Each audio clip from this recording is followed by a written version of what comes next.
Shalom saudara terkasih, dimanapun saudara berada pada hari ini. Saya mengucapkan selamat bergabung di channel kami, yaitu acara Experience Life. Pada malam hari ini, saya bersama dengan teman lama saya, tapi dia masih muda. Nah, hari ini kita akan mendengarkan dan kita akan mendapatkan banyak berkat. Sebab di masa muda teman saya ini, dia sudah menerima Yesus Kristus Tuhan. Dari kehidupannya yang dulu sangat begitu kacau, yang sangat begitu banyak hal yang pergumulan yang dia alami. Tetapi hari ini, kalau saudara bisa lihat apa yang terjadi ketika dia menerima Yesus, itu akan menjadi berkat. Sebelum kita bincang-bincang lebih lanjut, saya akan perkenalkan dulu teman saya, silakan. Ya, shalom semua, perkenalkan nama saya Gideon, saya dari Palu, dan saat ini saya masih tetap berada dalam pemuritan di Gunung Kidul dan Pasar Bali. Oke, saat ini Anda sedang pemuritan ya, yaitu ada di dalam satu wadah rumah ya, rumah pemuritan ya. Maaf tadi apa nama pemuritannya? Pemuritan Gunung Kidul 12. Oh, Gunung Kidul 12 itu seperti nama jalan ya, nama rumah ya. Apakah ada yang spesifik nama tempat itu? Jadi Gunung Kidul 12 itu rumah di mana ada satu hamba Tuhan yang mempunyai hati untuk menerima orang-orang yang dalam permasalahan, pergumulan, contohnya seperti saya. Dan kenapa sampai dibilang Gunung Kidul 12? Itu adalah nama jalan depan rumah, dan 12 itu adalah nomor rumah kami, tempat kami tinggal. Baik. Oh, berarti itu nama jalan biasa disebutkan, yaitu rumah pemuritan Gunung Kidul 12 gitu ya. Oke, sebelum kita lanjut bincang-bincangnya dan sebelum saudara dengar kesaksian yang lebih lagi dari Gideon, selamat bergabung dalam acara kami Pia Siagian Experience Live.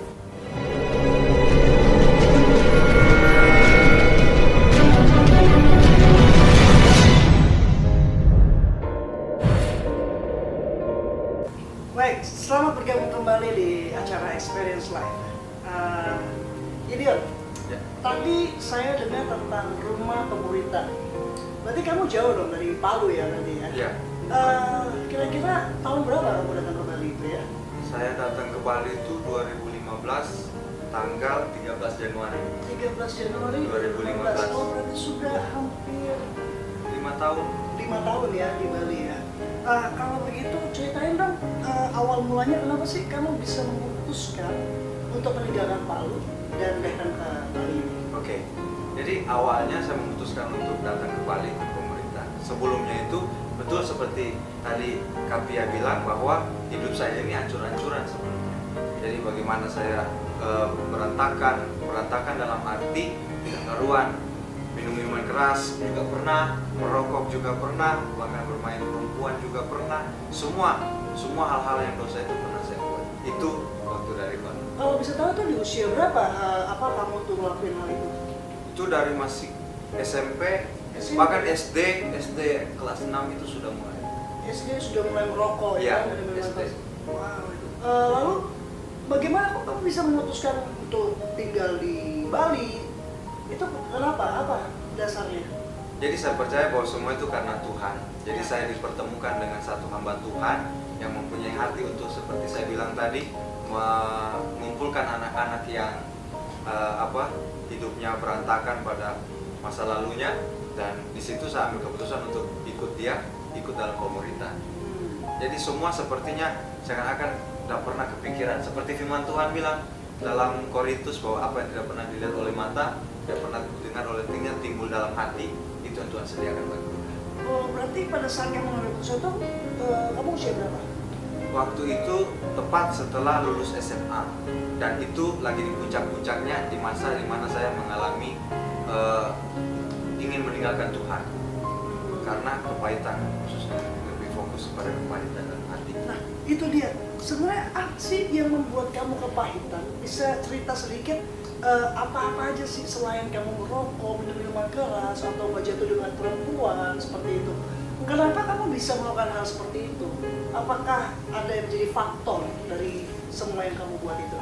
Oke, jadi awalnya kenapa sampai saya bisa kepahitan, khususnya kepada orang tua, karena satu, memang saya dari keluarga yang broken home, Setiap hari, every day itu selama 18 sampai 19 tahun itu saya lihat di rumah bagaimana orang tua saya selalu bertengkar, ya, di mana mereka bahkan saling pukul-pukulan sampai berdarah. Dan paling saya tuh maksimal kepahitan itu ketika mama saya meninggal, dan situ saya sempat kecewa kepada bapak saya. Dan terlebih lagi ketika saya tidak bisa melanjutkan sekolah karena semua tabungan dan semua uang habis dan saya tidak bisa sekolah, itu lebih lagi saya kecewa kepada bapak saya. Oh, jadi kamu udah terikat dengan kebencian? Iya, kebencian. Nah, saat kamu terikat seperti itu yang jadi akhirnya kamu mengambil keputusan hidup kamu hancur di masa muda, ya? Iya. Kamu merokok dan sebagainya, ya. Nah, sekarang pertanyaan saya, seperti tadi awal kan kamu bilang kalau kamu mengambil keputusan untuk di Bali untuk dimuridkan.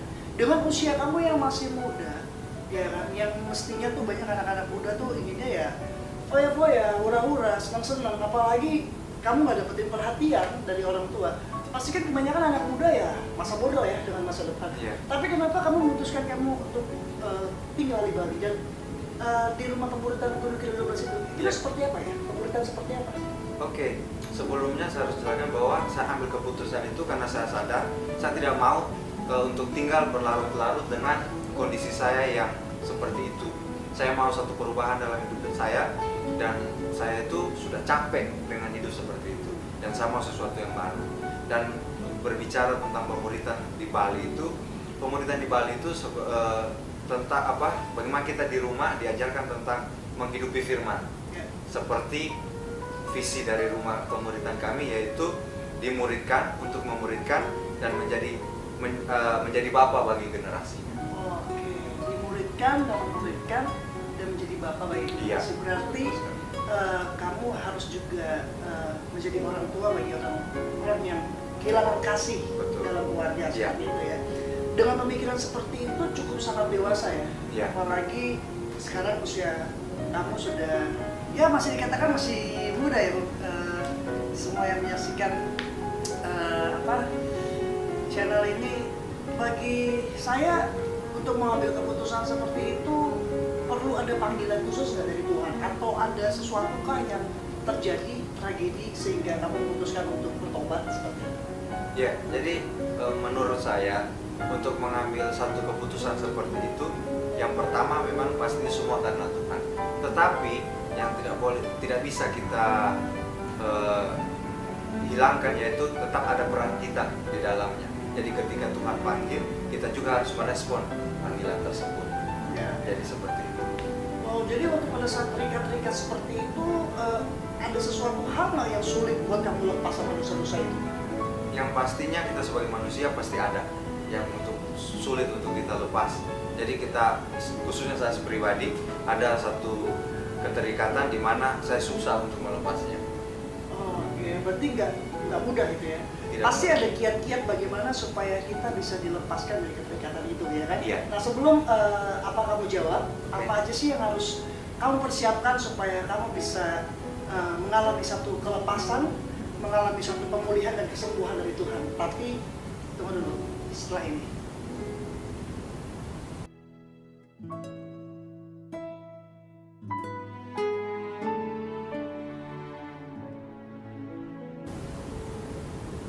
Bertemu kembali dalam channel saya via Siagian, yaitu Experience Life.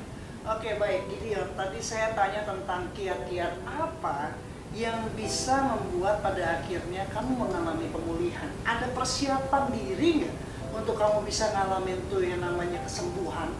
Karena yang namanya keterikatan, kepahitan itu kan sangat kuat ya. Apalagi kamu mengalami kebencian sama bapak kamu gitu tuh. Gimana caranya kamu bisa mengalami pemulihan itu? Oke, saya mengalami pemulihan itu yang jelas pasti ada peran Tuhan di dalamnya. Amin. Ya, untuk kiat-kiatnya yang pertama yaitu kita pasti mengandalkan Tuhan. Kita harus mengandalkan Tuhan karena hanya Tuhan yang bisa membebaskan kehidupan kita. Dan yang kedua, kita harus belajar untuk menghidupi firman. Ada satu keputusan untuk kita mau berubah, dan ada satu keputusan untuk kita mau diubahkan untuk Tuhan.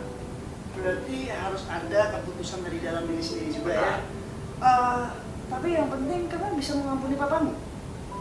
Puji Tuhan, saya bisa mengampuni Bapak Gimana? saya. caranya? Apakah kamu minta maaf dan kamu akhirnya mengaku itu di hadapan Tuhan, lalu kamu katakan, Tuhan, ya aku mau lupain lah apa yang jadi keburukan papaku, atau kamu datang sendiri ke papa kamu, atau bagaimana? Jadi yang jelas saya tidak pernah mengutarakan kepada papa saya kebencian saya, dan papa saya tidak tahu. Tapi itu saya simpan dalam hati saya, dan ketika saya dilepaskan, saya merasa kelegaan, dan tiba-tiba lu hilang semua apa yang kebencian-kebencian itu. Dan seketika itu juga saya ke papa saya tulus, saya tiba-tiba menjadi Beda rasanya ya? beda rasanya, Beda ya? betul.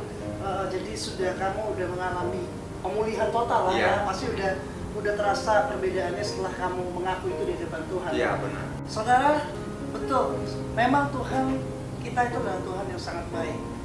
Ketika kita mengaku dosa kita, maka Dia adalah Allah yang setia dan adil. Seperti tadi yang saya katakan di Yakobus 5 ayat 16. Hendaklah kamu saling mengaku dosamu dan saling mendoakan, maka kamu akan sembuh. Itulah yang terjadi pada Gideon. Ya. Nah, Gideon, ada nggak ayat firman Tuhan yang mengubah hidup kamu? Sekalipun firman Tuhan semua pasti mengubah kita, tapi ada satu ayat yang bisa kamu berikan yang sangat menguatkan kamu saat itu.